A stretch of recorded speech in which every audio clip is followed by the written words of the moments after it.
voir les montagnes, de voir les collines, de voir les rivières que tu as créées.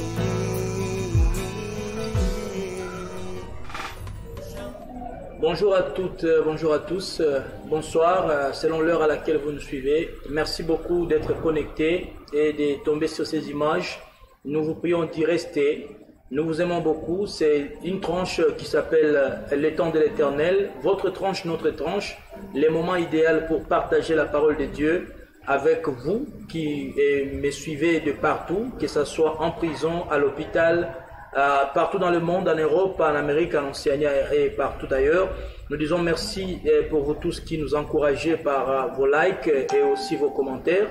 Nous disons aussi merci parce que Dieu nous a accordé le temps de nous revoir encore aujourd'hui. Laisse que pour ce temps, nous prenons quelques secondes de prier avant que nous puissions commencer.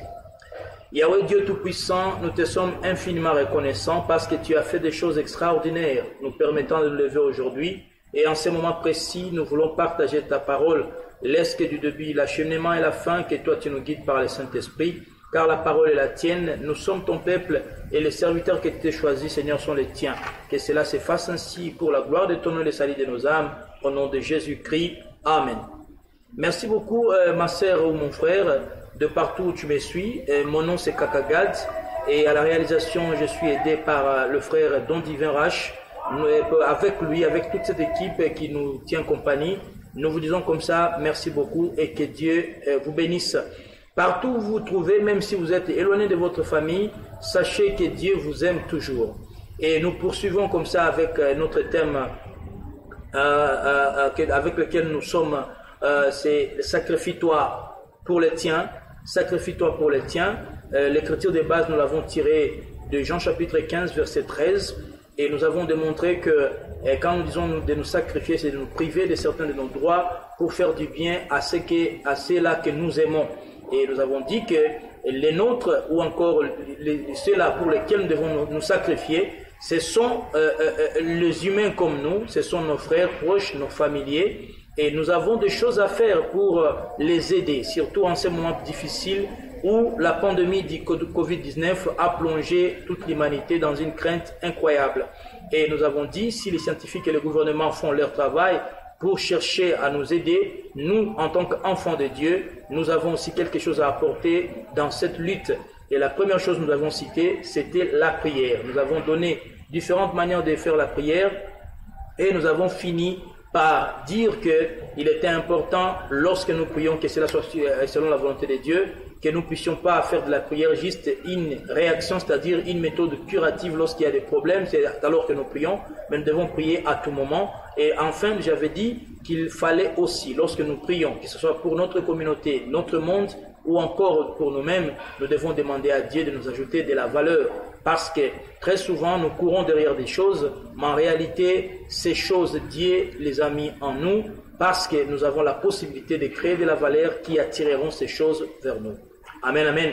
Et la deuxième chose que nous avons dit, qui peut être aussi un élément clé pour apporter quelque chose au monde, à l'humanité, à nos frères, pour la vie de nos frères et sœurs, c'était de donner. Et c'est avec ça que nous espérons par la gloire de Dieu, nous allons clore ces thèmes que nous avons commencé avec ça, sacrifie-toi pour les tiens. Donner. J'avais donné la fois passée l'écriture de base pour ces points. C'était Actes chapitre 20, verset 35. Là où la Bible nous dit clairement qu'il y a du bonheur à donner qu'à recevoir. Donner. Mon frère, ma soeur, le monde a besoin de toi et de moi. Le monde a besoin de nous. Et la Bible nous montre clairement dans Jean chapitre 3, verset 16, la Bible dit, et je vais le lire pour nous tous, et ça sera quelque chose qui va nous aider à comprendre mieux qu'il est important de donner. Parce que le Dieu que nous servons, c'est un Dieu qui, par son amour, a commencé par nous donner, afin qu'aujourd'hui, nous soyons ce que nous sommes. Je répète, Jean chapitre 3, verset 16. Nous allons lire ensemble avec vous. Jean chapitre 3, verset 16. Si vous avez votre Bible, vous allez ouvrir. dans Jean chapitre 3, verset 16. Nous lisons ensemble au nom de Jésus-Christ de Nazareth. La Bible dit ceci. Car Dieu a tant aimé le monde qu'il a donné son Fils unique, afin que quiconque croit en lui ne périsse point, mais qu'il ait la vie éternelle. Amen, amen. On dit car Dieu a tant aimé le monde qu'il a donné son Fils unique, afin que quiconque croit en lui ne périsse point, mais qu'il ait la vie éternelle. Dites avec moi, amen. Donner. La Bible dit, parce que Dieu a aimé, il a donné. Et je crois fermement qu'en tant qu'humain, qu'en tant qu'habitant de la planète Terre, j'avais dit au début, les nôtres, ce sont nos semblables, qu'ils soient de la couleur, de la race jaune, rouge, blanche ou noire, nous sommes tous des créatures de Dieu. Et si nous aimons l'humanité, si nous aimons notre planète, alors il y a quelque chose à faire pour cette planète, il y a quelque chose à faire pour cette humanité, il y a quelque chose à faire pour nos patries, c'est de donner. D'abord, parce que cela est l'expression de l'amour. Amen, amen. On ne peut pas dire à quelqu'un qu'on l'aime si on est incapable de lui donner. Mais la grande question maintenant réside au niveau de dire, que dois-je donner? Alléluia. Parce que la plupart des gens, surtout ceux-là qui n'ont pas de moyens financiers suffisants, ils n'ont pas de compte en banque, ils n'ont pas de porte-monnaie qui contiennent de l'argent, et ils n'ont pas assez de biens, ils se disent, qu'est-ce que moi je peux donner au monde? Qu'est-ce que je peux donner à toute l'humanité? C'est une très bonne question. Sachez, mon frère, ma soeur, que personne d'entre nous ne manque de quoi donner. Chacun de nous a quelque chose à donner. Souvenez-vous de la parole de Dieu qui nous dit dans Matthieu chapitre 12 au verset 43. C'était l'histoire d'une veuve qui se trouvait dans le temple. Au moment où les gens offraient dans le temple, Jésus regardait tout le monde qui offrait et au final, il a appelé ses disciples pour leur montrer les 2 pièces d'argent qu'une veuve avait offert. Et Jésus a dit que cette veuve a offert plus que tous ceux-là qui venaient déposer avec orgueil, avec, je ne sais pas, des démarches majestueuses. Mais Jésus a dit que cette femme a donné plus que tout le monde. Une manière de vous dire que ce que nous devons donner, ce n'est pas simplement la quantité ou la valeur monétaire, mais ça dépend du cœur avec lequel nous donnons. Il est à remarquer même qu'il y a des hommes riches, connus dans un pays, connus dans une avenue, connus peut-être par tous les journaux du monde, mais qui ne savent pas donner, comme quelqu'un qui n'a même pas un compte en banque. Vous êtes d'accord avec moi que vous pouvez avoir des frères, des sœurs, des amis qui sont bien nantis, qui sont dans une vie confortable, mais qui ont du mal à donner. Donc comprenez par là, lorsque nous disons de donner, cela ne suffit pas qu'il faut avoir suffisamment tout pour pouvoir donner. Mais on donne avec un état d'esprit de donner un coup de main à l'autre. Alléluia. On peut donner de l'amour, oui, de l'amour. Il y en a aujourd'hui qui souffrent sérieusement, non pas parce qu'ils n'ont pas de quoi manger, non pas parce qu'ils n'ont pas, je ne sais pas, des voitures, ils n'ont pas de très belles maisons, ils n'ont pas de compte à banque, mais seulement il n'y a personne qui lui exprime un amour sincère. Alors, toi, en tant qu'un enfant de Dieu, tu as cette charge de manifester de l'amour à ceux-là qui en ont le plus besoin, à ceux-là qui en ont besoin. De façon claire, tout le monde dans le monde a besoin de quelqu'un qui l'aime. Et si tu peux faire un geste à l'égard de ceux-là qui ont besoin de cet amour, ça sera une chose merveilleuse.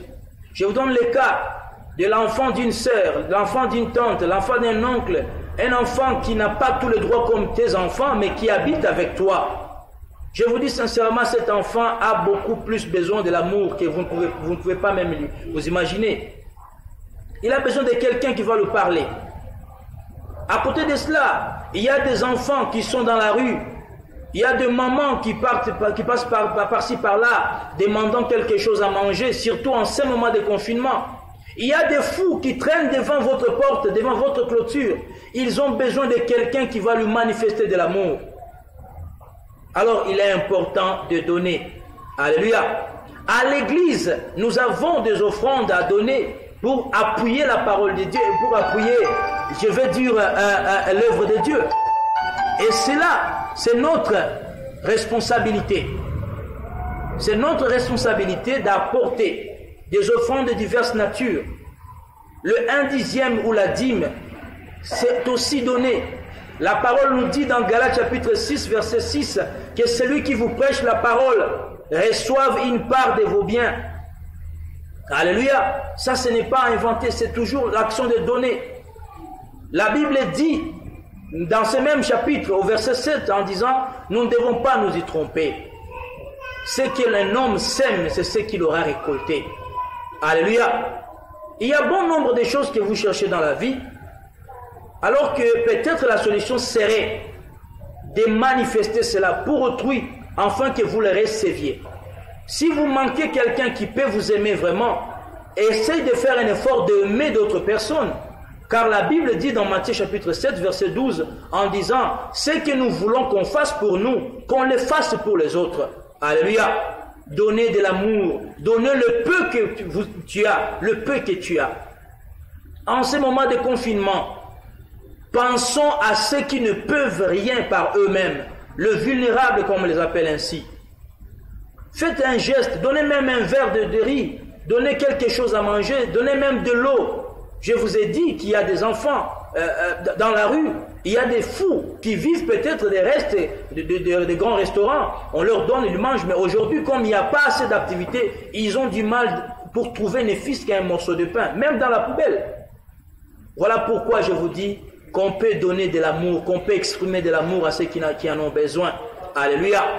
Pensons aussi à nos familles, qu'elles soient éloignées de nous ou tout proches de nous. Faisons quelque chose, surtout en ce moment précis, c'est trop crucial. Alléluia.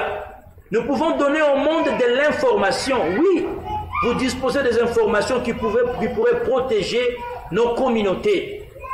Faites ça, participez à l'action, afin que notre monde, afin que notre planète soit protégée. On peut toujours donner quelque chose. Alléluia. Si tu n'as rien à donner de manière matérielle ou encore financière, tu as la possibilité, mon frère et ma sœur, de participer dans les actions qui sont menées. Alléluia. Donner. Quand on donne, cela suppose qu'on a besoin d'aider. Je vais ici être clair en disant, il y en a qui utilisent ce verbe dans le but de se satisfaire. En ce moment précis, il y a peut-être des gens qui profitent de l'occasion pour chercher à manifester les soi-disant générosité ou charité auprès des filles et auprès des mamans. Mais c'est dans l'idée de faire d'elles des objets de plaisir. Nous comprenons ça. Mais quand on donne dans le but d'aider la personne, si possible, qu'elle retrouve des capacités à se prendre en charge elle-même. Ça veut dire qu'on aide quelqu'un pour une personne pour la fortifier, on l'aime pour l'aider à aller de l'avant. Et même si nous parlons des relations entre États, lorsqu'un État aide un autre État, ce n'est pas dans le but de les dominer. Lorsqu'on donne, c'est de faire en sorte que cet État devienne capable de se prendre en charge lui-même. On ne peut pas appeler un don et finalement, après quelques jours, on le réclame comme étant une dette. Bien-aimés dans le Seigneur, si nous voulons aider notre monde, notre planète, c'est aussi de lui donner nos capacités, nos talents, notre ministère, lui donner tout ce que nous pouvons pour l'amener, pour l'améliorer, pour le protéger, pour la protéger et surtout pour que notre planète Terre vive dans un climat de quiétude, de paix, de solidarité. Je termine par cette phrase en disant ceci. Quand nous disons donner, ça veut dire nous excluons l'égoïsme. C'est pourquoi, chaque fois que nous parlons, ne parlons pas en termes de moi, mais parlons en termes de nous. En disant nous, ça veut dire que vous prenez en compte vos familles, vos amis, votre patrie, les autres races, les autres continents. Parlons désormais en termes de nous et non en termes de moi. C'est ainsi que Jésus nous a dit, quand nous nous levons pour prier, disons notre Père et pas mon Père. Amen, amen. Nous vous disons sincèrement merci. C'était le temps de l'Éternel, notre tranche et votre tranche. Aujourd'hui, nous avions terminé avec le thème sacrifie-toi pour le tien. Le premier point, c'était la prière. Le second point, c'était donner. C'est comme ça que nous pouvons aider la planète Terre et nous pouvons aider nos semblables. Nous avons tiré la lecture de base de ce deuxième point dans Actes chapitre 20, verset 35. Voilà, mon frère et ma soeur, merci beaucoup d'avoir suivi cette tranche. Et nous vous remercions aussi de la partager avec beaucoup de gens pour que cela sauve des vies. Et en plus de cela, nous vous fixons rendez-vous très prochainement. À la présentation, c'était Kakagat et la réalisation assurée par une main bénie du frère Don Divin Rache. À nous revoir très prochainement. Que Dieu vous bénisse abondamment et ciao. J'ai trouvé si beau, c'est si beau à voir. Ça me réjouit de voir le monde